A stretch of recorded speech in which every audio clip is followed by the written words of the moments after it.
make her get up if she isn't feeling well. My friend Hastings knows everything.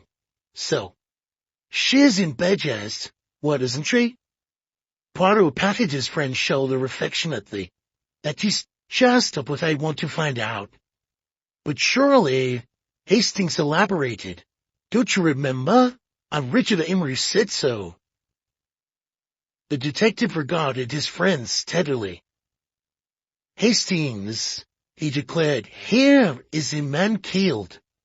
And how does his family react? With lies, lies, lies, everywhere. Why does Madame Amory want me to go? Why does Monsieur Amory want me to go? Why does he wish to prevent me from seeing his aunt? What can she tell me that he does not want me to hear? I tell you, Hastings, what we have here is drama. Not a simple, sordid crime, but drama. Poignant, human drama. He looked as though he would have expanded on this theme, had not Miss Amory entered at that moment. Oh, Monsieur Poirot, she addressed him as she closed the door. Treadwell tells me you wanted to see me. Ah, yes, mademoiselle, Poirot declared as he went to her. It is just that I would like to ask you a few questions. Will you not sit down? He led her to a chair by the table, and she sat looking at him nervously. But I understood that you were prostrated, ill. Poirot continued as he sat on the other side of the table, and regarded her with an expression of anxious solicitude. Ah, it's all been a terrible shock, of course, Caroline Amory sighed. Really terrible. But what I always say is, somebody must keep their head. The servants, you know, are in a turmoil.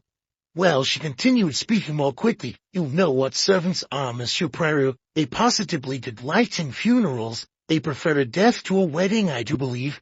Now, dear Dr. Graham, he is so kind, such a comfort, a really clever doctor, and of course he's so fond of Barbara. I think it's a pity that Richard doesn't seem to care for him, but what was I saying? Oh, yes, Dr. Graham, so young, and he quite cured my neuritis last year, not that I'm often ill. And this rising generation doesn't seem to be at all strong, and there was poor Luciana ours died having to come out from a dinner feeling faint. And of course, poor child, she's a mass of nerves, and what else can you expect with Italian blood in her veins? Though she was not so bad, I remember when her diamond necklace was stolen. Miss Amory paused for breath. Poirot, while she was speaking, had taken out his cigarette case and was about to light a cigarette, but he paused and took the opportunity to ask her, Madame Amory's diamond necklace was stolen? When was this, mademoiselle? Miss Amory assumed a thoughtful expression. Let me see, it must have been, yes, it was 2 months ago, at just about the same time that Richard had such a quarrel with his father. Poirot looked at the cigarette in his hand. You permit that I smoke, mademoiselle? He asked. And on receiving a smile and a gracious nod of assent, he took a box of matches from his pocket, lit his cigarette, and looked at Miss Amory encouragingly.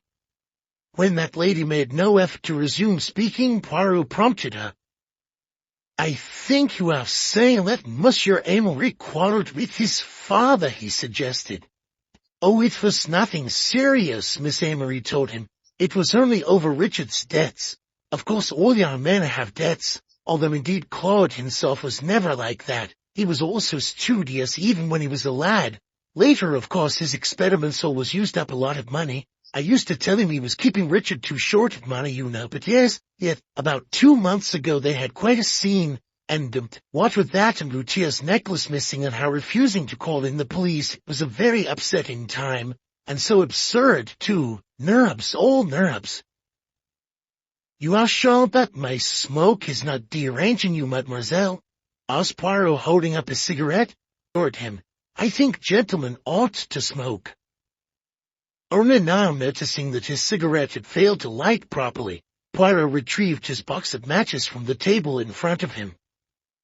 Surely it is a very unusual thing for a young and beautiful woman to take the loss of her jewels so calmly, he asked, as he lit a cigarette again, carefully replacing 2 dead matches in the box, which he then returned to his pocket. Yes, it is odd. That's what I call it, Miss Amory agreed. Distinctly odd, but there, she didn't seem to care a bit. No, dear, here I am gossiping on about things which can't possibly interest you, Monsieur Poirot. But you interest me enormously, mademoiselle, Poirot assured her. Tell me, when Madame Amory came out from dinner last night feeling faint, did she go upstairs? Oh, no, replied Caroline Amory, who she came into this room. I settled her here on the sofa, and then I went back to the dining room, leaving Richard with her. Young husbands and wives, you know, Monsieur Poirot. Not the John Marin nearly so romantic as they used to be when I was Gil. Oh, dear. And I remember a young fellow called Aloysius Jones. We used to play croquet together. Foolish fellow. Huh? Oh, but there, I'm wandering from the point again. No, we were talking about Richard and Lucia. A very handsome couple they'd make, don't you think so, Monsieur Poirot? He met her in Italy, you know, off the Italian lakes last November. It was love at first sight. They were married within a week. She was an orphan, alone in the world. Very sad, although I sometimes wonder whether it wasn't a blessing in disguise. If she'd had a lot of foreign relations, that would be a bit trying, don't you think? After all, you know what foreigners are. Oh! She suddenly broke off, turning in her chair to look at Poirot in embarrassed dismay. Oh, I do beg your pardon. Not at all, murmured Poirot with an amused glance at Hastings. So stupid of me. Miss Amory apologized, highly flustered. I didn't mean it. Of course it's so different in your case. Les pauvres Belges, as we used to say during the war. Please do not concern yourself, Poirot assured her.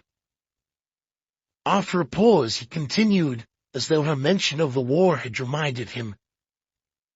I believe, that is, I understand that, the box of drugs above the bookcase is a relic of the war. You were all examining it last night, were you not? Yes, that's right, so we were. Now, how did that come about? Inquired Poirot. Miss Amory considered for a moment before replying. Now, how did it happen? Yes, I remember. I said I wished I had some sal volatile, and Barbara got the box down to look through it, and then the gentleman came in, and Dr. Corelli frightened me to death with the things he said. Hastings began to show great interest in the turn being taken by the discussion, and Poirot prompted Miss Amory to continue. You mean the things Dr. Corelli said about the drugs? He looked through them and examined them thoroughly, I suppose?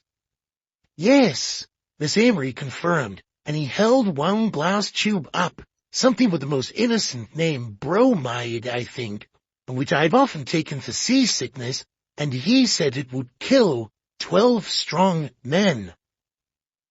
Hyoscine hydrobromide? Asked Poirot. I beg your pardon?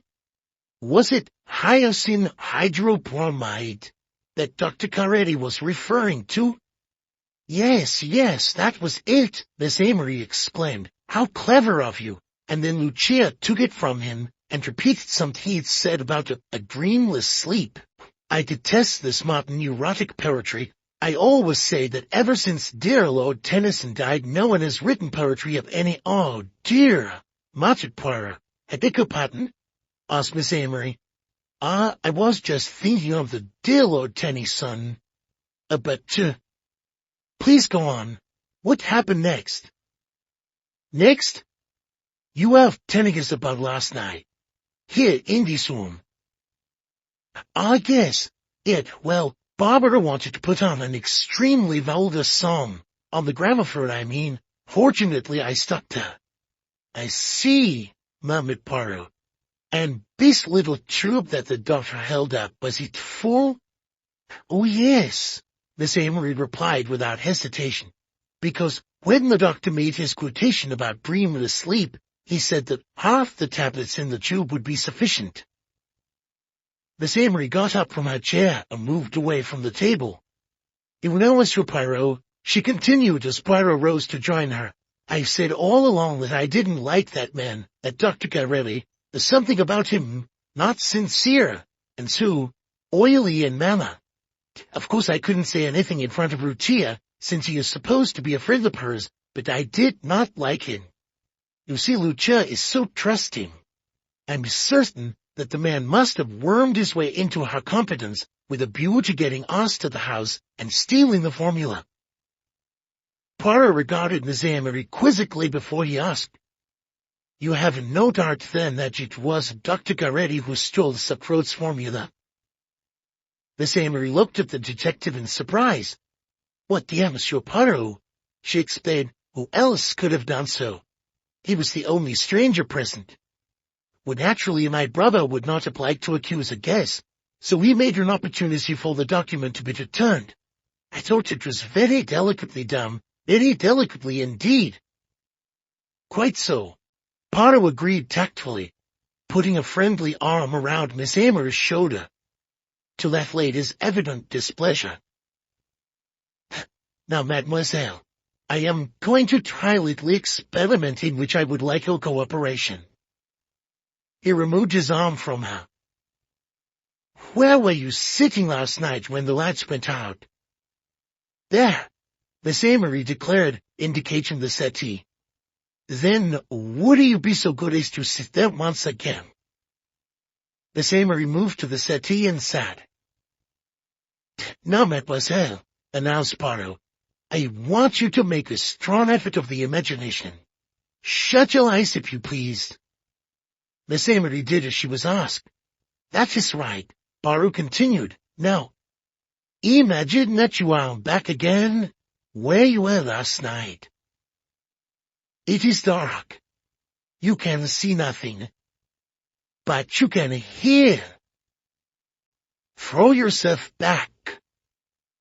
Interpreting his words literally, Miss Amory flung herself backwards on the settee. No, said Poirot. I mean, throw your mind back. What can you hear? That is right. Cast your mind back. Now, tell me what you hear in the darkness. Impressed by the detective's evident earnestness, Miss Amory made an effort to do as he requested.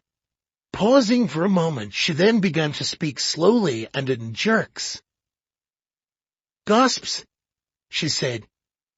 A lot of little gasps, and then the noise of a chair falling and the metallic kind of clink.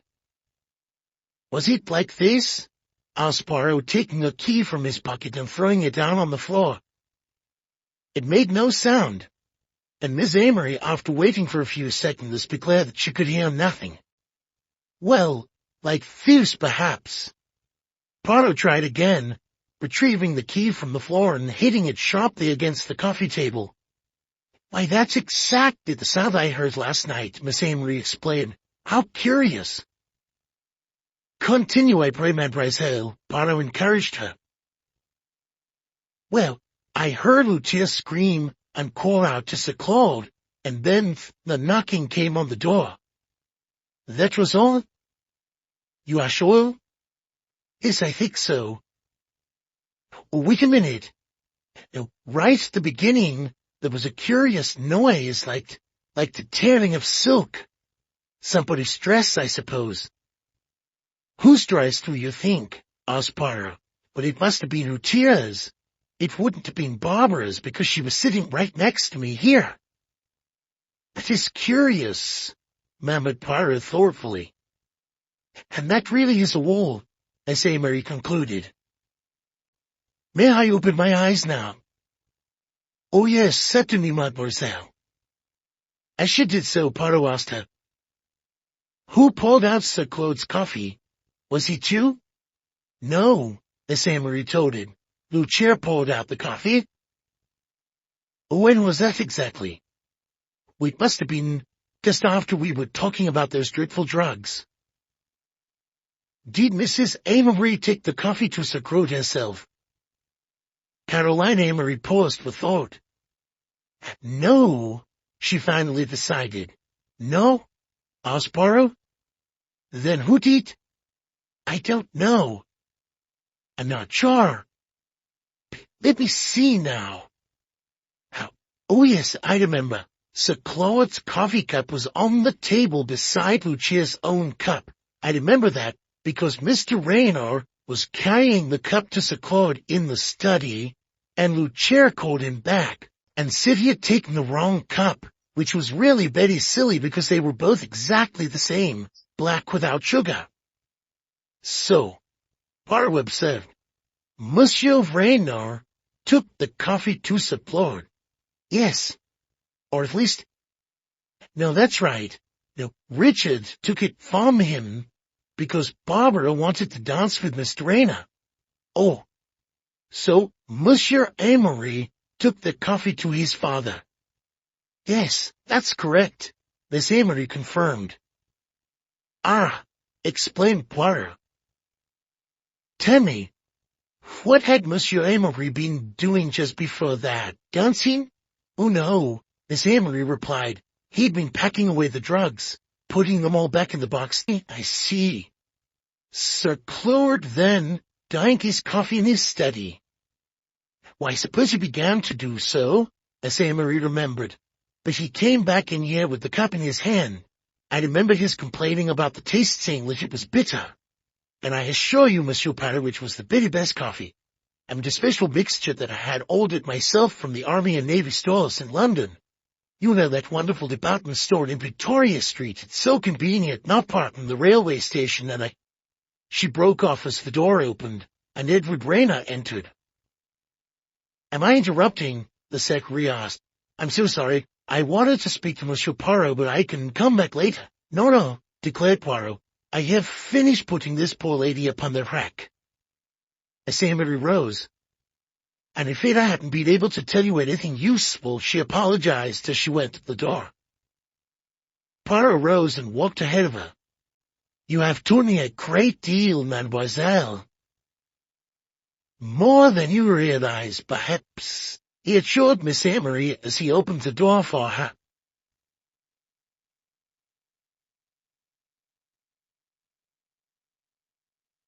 After seeing Miss Amory out, Poirot turned his attention to Edward Raynor. Ah, Monsieur Raynor, he said as he gestured the secretary to a chair. Let me hear what you have to tell me. Raynor sat and regarded Poirot earnestly. Mr. Amory has just told me the news about Sir Claud. The cause of his death, I mean. This is the most extraordinary business, monsieur. It has come as a shock to you? Asked Poirot. Well, certainly I never suspected such a thing. Approaching him, Poirot handed Raynor the key that he had found, watching the secretary keenly as he did so. Have you ever seen this key before, Monsieur Raynor? He asked. Raynor took the key and turned it about in his hands with a baffled air. Well, it looks rather like the key to Sir Claud's safe, he observed. But I understand from Mr. Amory that Sir Claud's key was in its proper place on his chain. He handed the key back to Poirot. Yes, this is a key to the safe in Sir Claud's study, but it is a duplicate key, Poirot told him, adding slowly and with emphasis, a duplicate, which was lying on the floor beside the chair you occupied last night. Raynor looked at the detective unflinchingly. If you think it was I who dropped it, you are mistaken, he declared. Poirot regarded him searchingly for a moment, and then nodded his head as if satisfied. I believe you, he said. Moving briskly to the settee, he sat down and rubbed his hands together. Now, let us get to work, Monsieur Raynor. You were Sir Claud's confidential secretary, were you not? That's correct. Then you know a lot about his work. Yes, I have a certain amount of scientific training, and I occasionally helped him with his experiments. Do you know anything, asked Poirot, that can throw light upon this unfortunate affair? Raynor took a letter from his pocket. Only this, he replied as he rose, moved across to Poirot and handed him the letter. One of my tasks was to open and sort out all of Sir Claud's correspondence. This came 2 days ago. Poirot took the letter and read it aloud. You are nourishing a viper in your bosom. Bosom? He queried, turning to Hastings before continuing. Beware of Selma Gertz and her brood. Your secret is known. Be on your guard. It is signed, Watcher. Very picturesque and dramatic. Hastings, you will enjoy this, Poirot remarked, passing the letter to his friend. What I would like to know, declared Edward Rayner, is this. Who is Selma Gertz? Leaning back and putting his fingertips together, Poirot announced, I think I can satisfy your curiosity, monsieur. Selma Gertz was the most successful international spy ever known. She was also a very beautiful woman. She worked for Italy, for France, for Germany, and eventually, I believe, for Russia. Yes, she was an extraordinary woman, Selma Gertz. Rayner stepped back a pace and spoke sharply. Was? She is dead, Poirot declared. She died in Germany last November. He retrieved the letter from Hastings, who had been shaking his head over it with a perplexed expression. Then this letter must be a hoax, Rayner exclaimed. I wonder, Poirot murmured. Selma Gertz and her brood, it says. Selma Gertz left her daughter, Monsieur Rayner, a very beautiful girl. Since her mother's death, she has disappeared completely. He put the letter in his pocket. Could it be possible that... Rayner began, then paused. Yes? You were going to say something, monsieur? Poirot prompted him. Moving to the detective, Rayner spoke eagerly. Mrs. Amory's Italian maid. She brought her from Italy with her, a very pretty girl. Vittoria Muzia, her name is. Could she possibly be the daughter of Selma Gertz? Ah, it is an idea that. Poirot sounded impressed. Well, let me send her to you, Rayner suggested, turning to go. Poirot rose. No, in little minute. Above all, we must not alarm her. Let me speak to Madame Amory first. She will be able to tell me something about this girl. Perhaps you're right, Rayner agreed. I'll tell Mrs. Amory at once. The secretary left the room with the air of a determined man, and Hastings approached Poirot in great excitement. That's it, Poirot. Corelli and the Italian maid in collusion, working for a foreign government. Don't you agree? Deep in thought, Poirot paid his colleague no heed. Poirot, don't you think so? I said it must be Corelli and the maid working together. Ah, yes, that is exactly what you would say, my friend. Hastings looked affronted. Well, what's your idea? He asked Poirot in an injured tone. There are several questions to be answered, my dear Hastings. Why was Madame Amory's necklace stolen 2 months ago? Why did she refuse to call in the police on that occasion? Why... He broke off as Lucia Amory entered the room, carrying her handbag. I understand you wanted to see me, Monsieur Poirot. Is that correct? She asked. Yes, madame. I would like simply to ask you a few questions. He indicated a chair by the table. Won't you sit down? Lucia moved to the chair and sat as Poirot turned to Hastings. My friend, the garden outside that window is very fine, Poirot observed, taking Hastings by the arm and propelling him gently towards the French windows. Hastings looked distinctly reluctant to leave, but Poirot's insistence, though gentle, was firm. Yes, my friend. Observe the beauties of nature. Do not ever lose a chance of observing the beauties of nature. Somewhat unwillingly, Hastings allowed himself to be bundled out of doors. Then, the day being warm and sunny, he decided to make the best of his present situation and explore the Amory's garden. Ambling across the lawn, he made his way towards a hedge, beyond which a formal garden looked extremely inviting. As he walked along the length of the hedge, Hastings became aware of voices quite close by, voices which, as he approached, he recognized as those of Barbara Amory and Dr. Graham, who were, it seemed, enjoying a tete-a-tete on a bench just the other side of the hedge. In the hope that he might overhear something relevant to Sir Claud Amory's death, or the disappearance of the formula that it would be useful for Poirot to know, Hastings stopped to listen.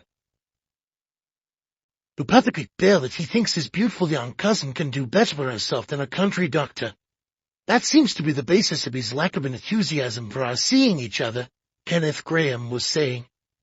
"Oh, I know Richard can be an old stick-in-the-mud at times and carry on like someone twice his age," Barbara's voice replied.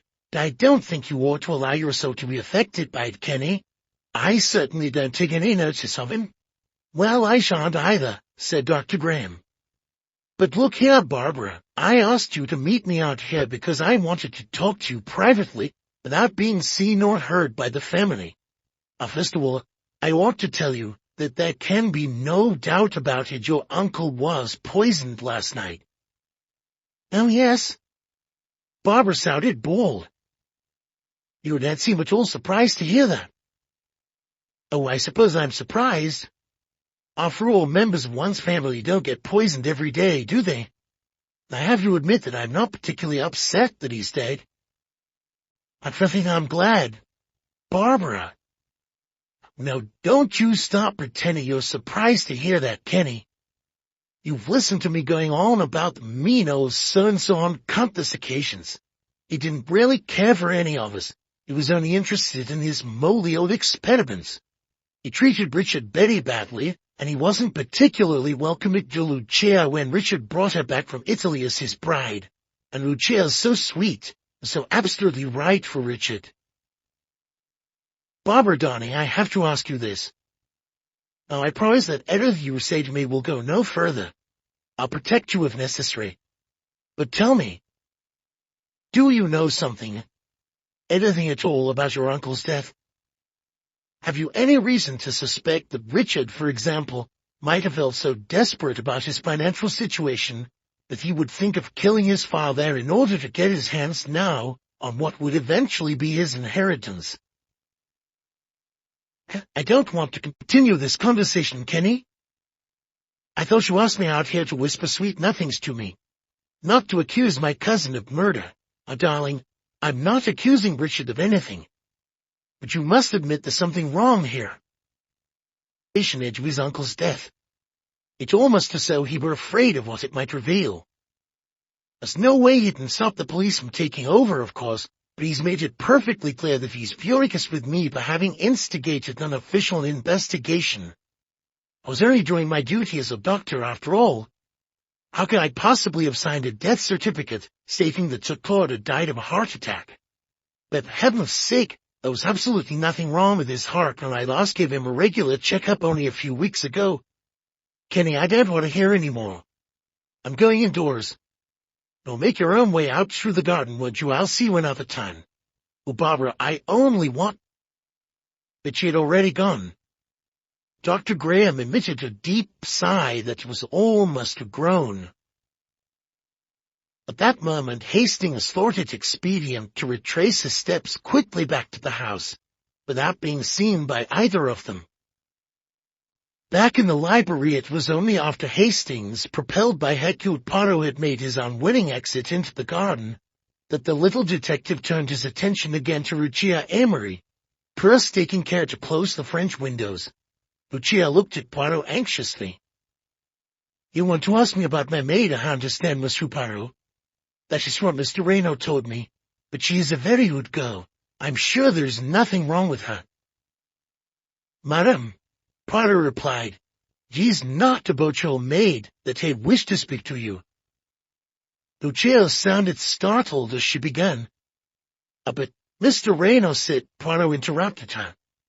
"I am afraid I allowed Mr. Reno to think so for reasons of my own."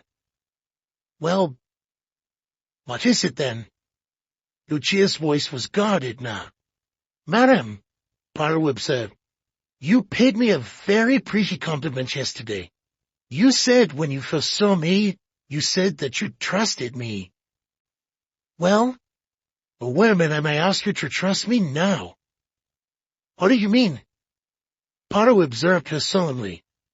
"You have youth, beauty, admiration, love, all the things a woman wants and craves.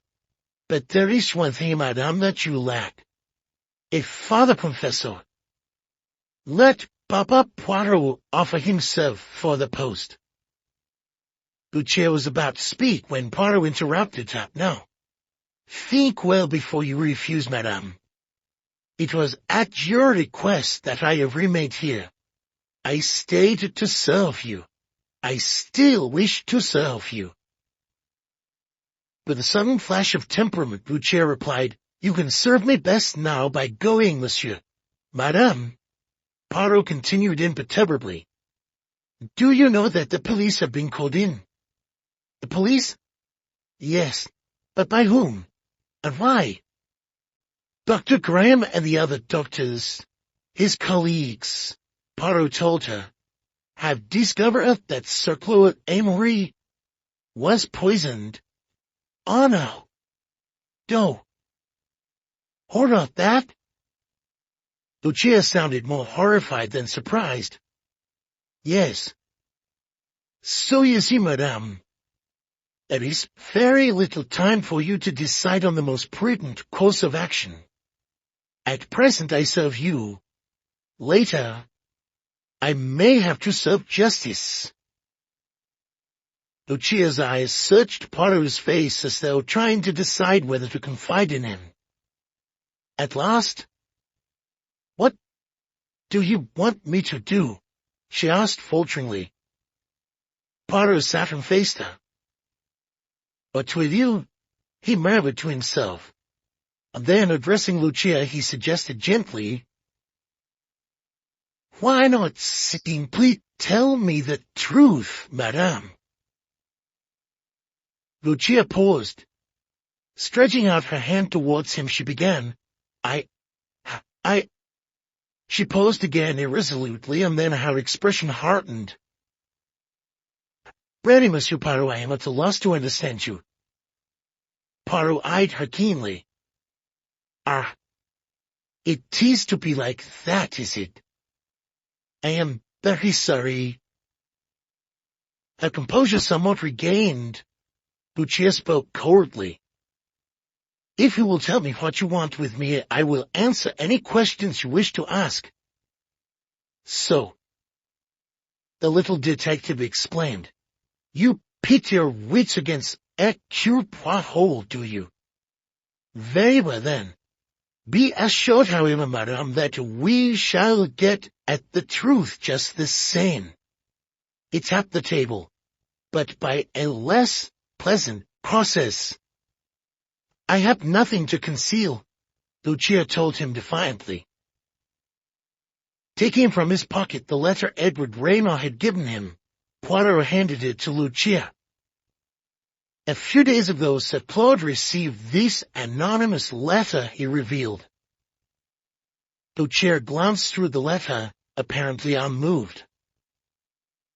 "Well, what of it?" she commented as she handed it back to Poirot. "Have you heard the name Selma Gretz before?" "Never." "Who is she?" asked Lucia. "She died in Genoa last November," Poirot informed her. "Indeed?" "Perhaps you met her there," Poirot remarked, replacing the letter in his pocket. "In fact, I think you did."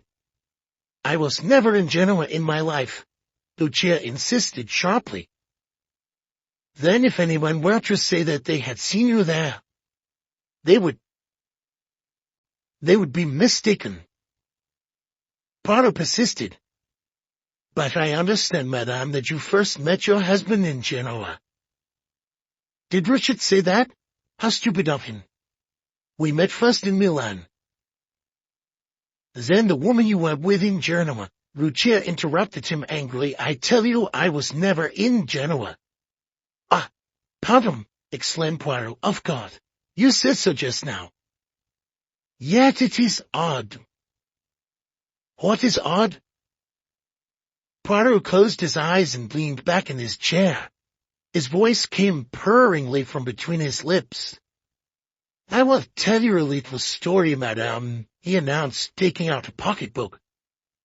I have a friend who does the photography for certain London journals. He takes, how do you say, the snapshots of countesses and other fashionable ladies who bathe themselves on the Lido, that sort of thing. Poirot searched in the pocketbook before continuing.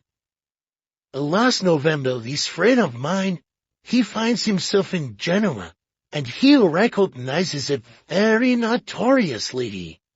The Baronne de Giaour, she calls herself at this time, and she is the chère amie of a very naughty French diplomat. The world talks, but that does not matter to the lady because the diplomat, he talks also, and that is what she wants. He is more amorous than discreet, you understand. Poirot broke off with an innocent air. I do not bore you, I hope, madame. Not at all, but I hardly see the point of the story. Looking through the contents of his pocketbook, Poirot continued, I am arriving at the point I have shown you, madame. My friend, he shows me a snapshot he has taken. We agree with each other that the Baronne de Giaour is une très belle femme, and we are not at all surprised at the behavior of the diplomat. Is that all? No, madame. You see, the lady was not alone. She was photographed walking with her daughter, and that daughter, madame, had a very beautiful face, and one, moreover, that it would not be at all easy to forget. Poirot rose, made his most gallant bow, and closed his pocketbook. Of course, I recognized that face as soon as I arrived here. Lucia looked at Poirot and drew her breath in sharply. Ah! She exclaimed. After a moment she pulled herself together and laughed. Don't, by terre, Monsieur Poirot, what a curious mistake. Of course I see the point of all your questions now. I remember the Baronne de Giaour perfectly, and her daughter as well. The daughter was rather a dull girl, but the mother fascinated me. I was quite romantic about her, and went out walking with her on several occasions. I think my diversion amused her. All that for start was how the mistake arose. This is how someone thought that I must be the woman's daughter. Lucia sank back in her chair.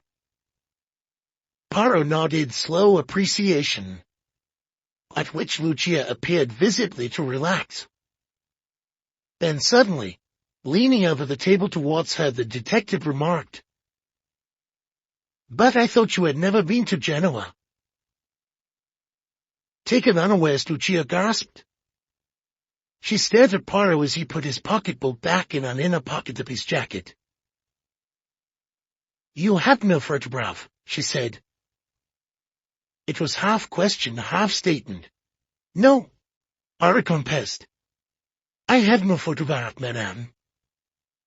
I knew the name that Selma gets past tanto in Genoa. The rest? My friend has his photography.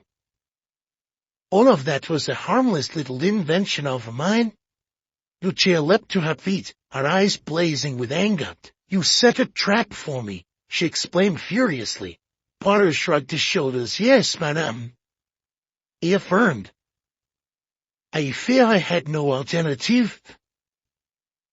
What has all this to do with Sir Claude's death?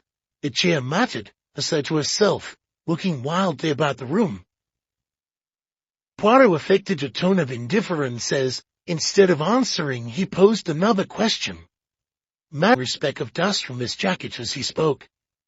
Is it true that you lost a valuable diamond necklace a little while ago?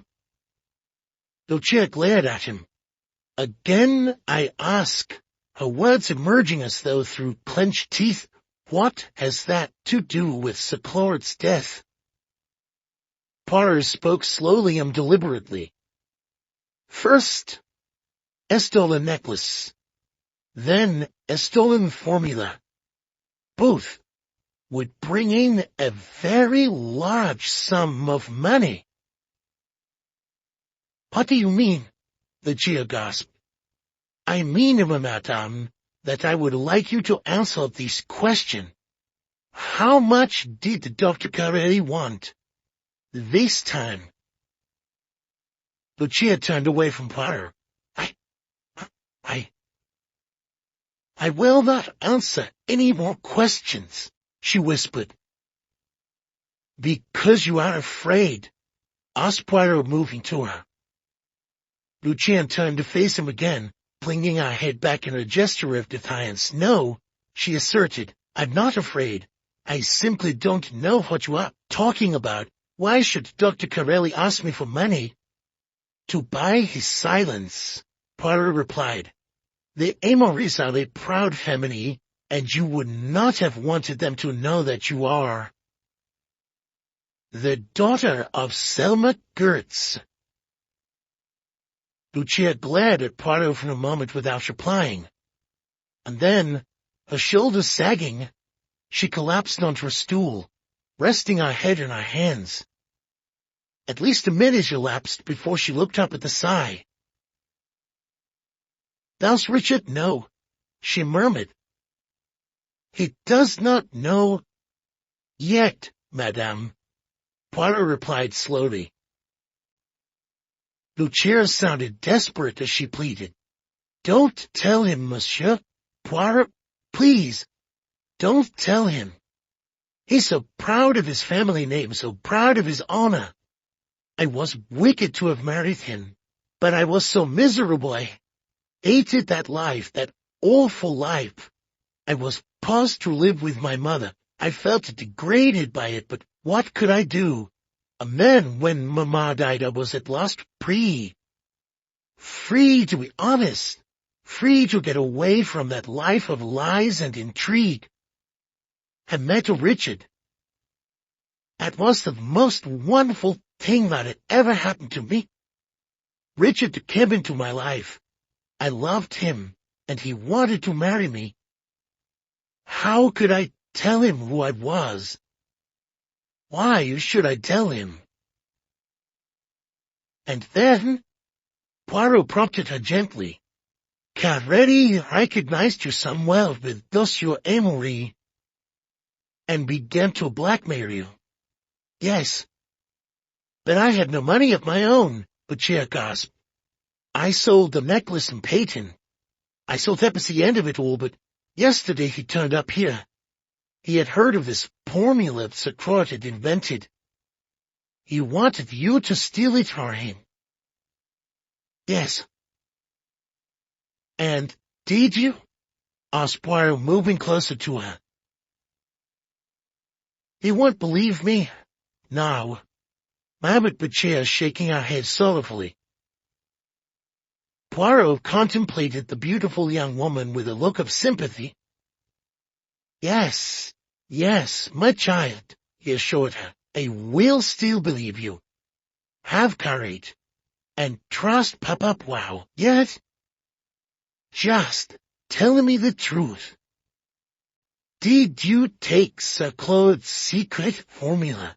No, I didn't, Lucia declared vehemently. But it's true that I meant to. Carelli made a key to Sir Claud's safe from an impression I took. Taking a key from his pocket and showing it to her, Poirot asked, Is this it? Lucia looked at the key. Yes. It was all quite easy. Carelli gave me that key. I was in the study, just steeling myself to open the safe, when Sir Claud came in and found me. That's the truth, I swear it. I believe you, madame, said Poirot. He returned the key to his pocket. moved to the armchair and sat, placing the tips of his fingers together and pondering for a moment. And yet you acquiesced eagerly in Sir Claud's scheme of plunging the room into darkness. I didn't want to be searched, Lucia explained. Carelli had passed me a note at the same time as the key, and they were both at my dress. What did you do with them? Poirot asked her. When the lights went out, I threw the key as far from me as I could, over there. She pointed in the direction of the chair in which Edward Rayner had sat on the previous evening.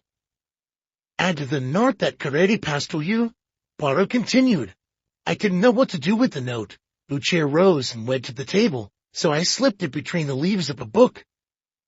Taking a book from the table, she searched in it.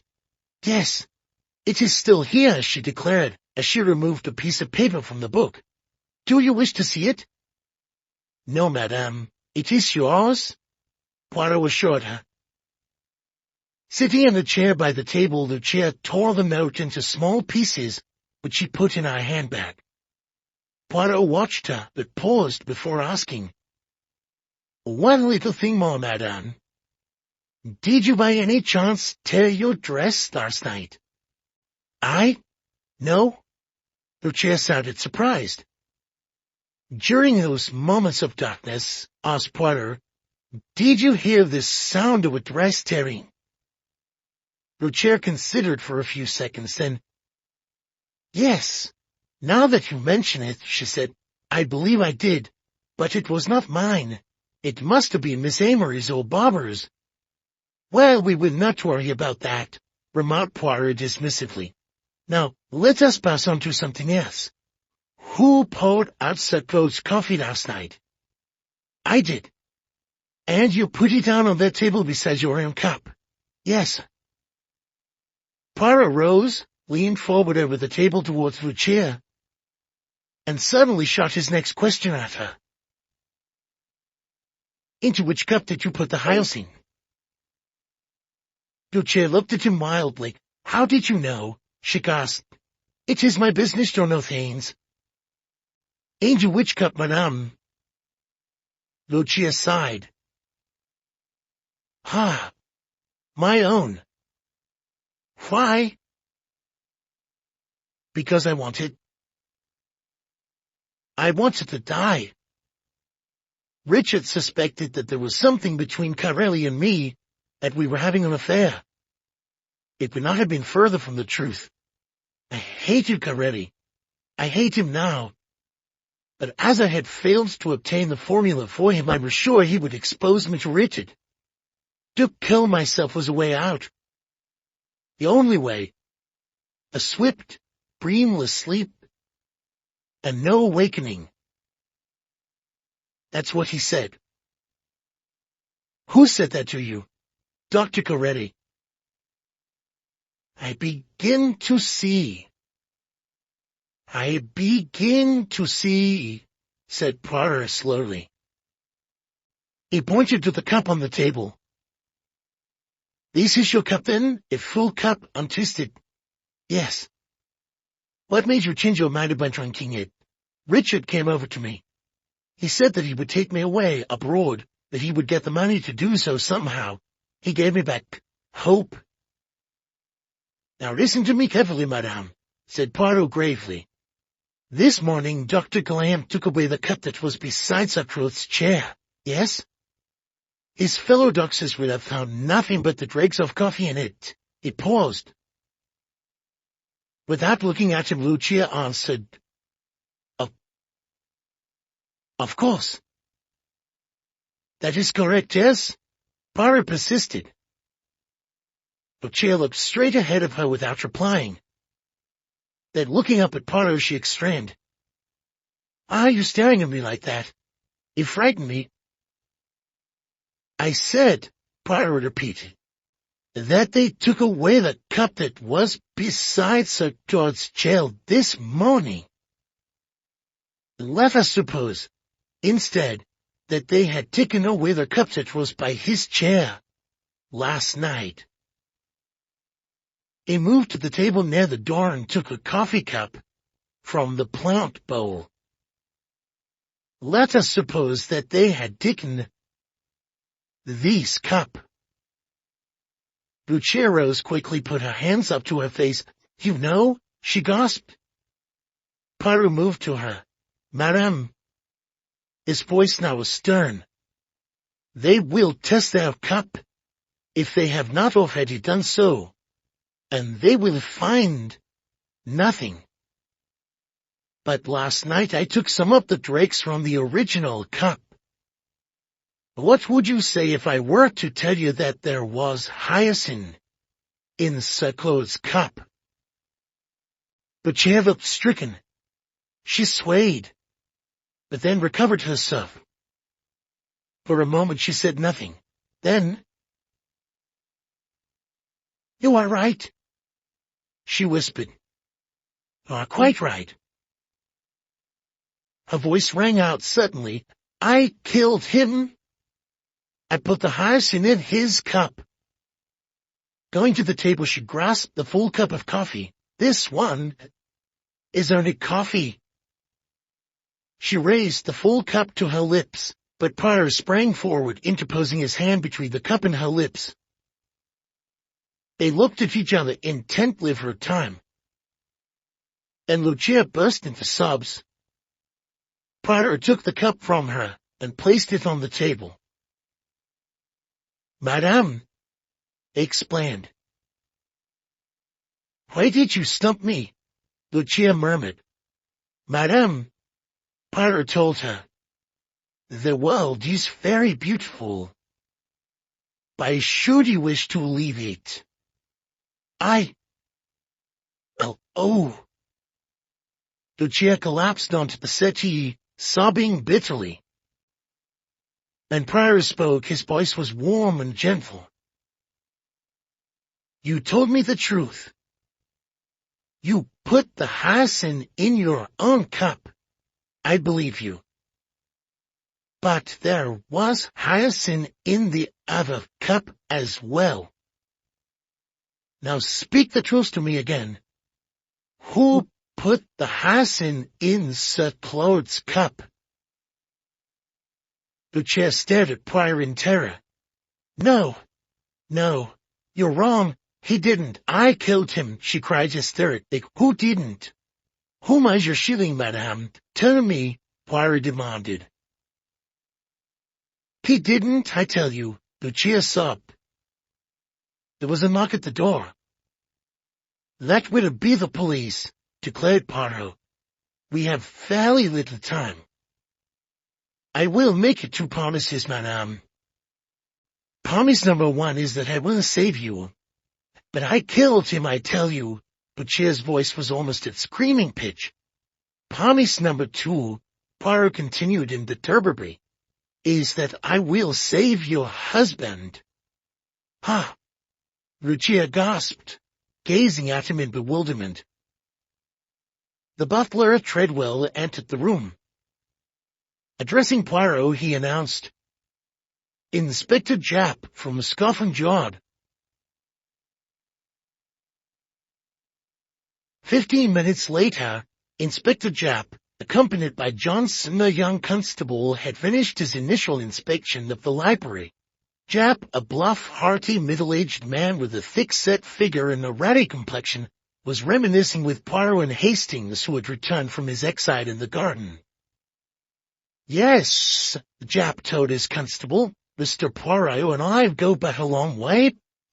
You heard me speak often of him. He was still a member of the Belgian police force when we first worked together.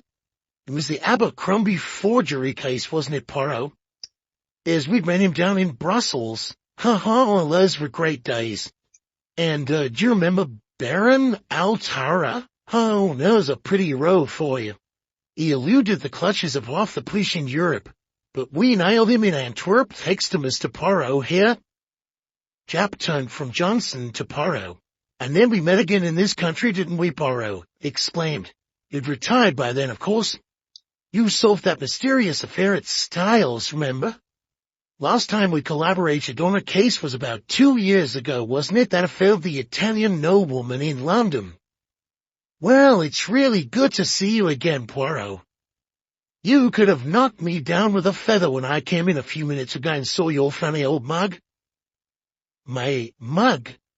Asked Poirot, looking puzzled. English slang never failed to mystify him. Your face, I mean, old chap, Thap explained with a grin. Well, shall we work together on this? Poirot smiled. My good chap, you know my little weaknesses. Secretive old beggar, aren't you? Remarked Japp, smacking Poirot on the shoulder. I say that Mrs. Amory you were talking to when I came in, she's a good looker. Richard Amory's wife, I suppose. I bet you would enjoy yourself, you old dog. The inspector gave a rather coarse laugh and seated himself on a chair by the table. Anyway, he continued, this is just the sort of case that suits you down to the ground. It pleases your tortuous mind. Now, I loathe a poisoning case, only to go on and find out what they ate and drank and who handled it and who so much as breathed on it. Now, I admit Dr. Graham seems pretty clear on the case. He says the dope must have been in the coffee. According to him, such a large dose would have had an almost instantaneous effect. Of course, we shall know for certain when we get the analyst's report, but we've got enough to go on. Japp rose to his feet.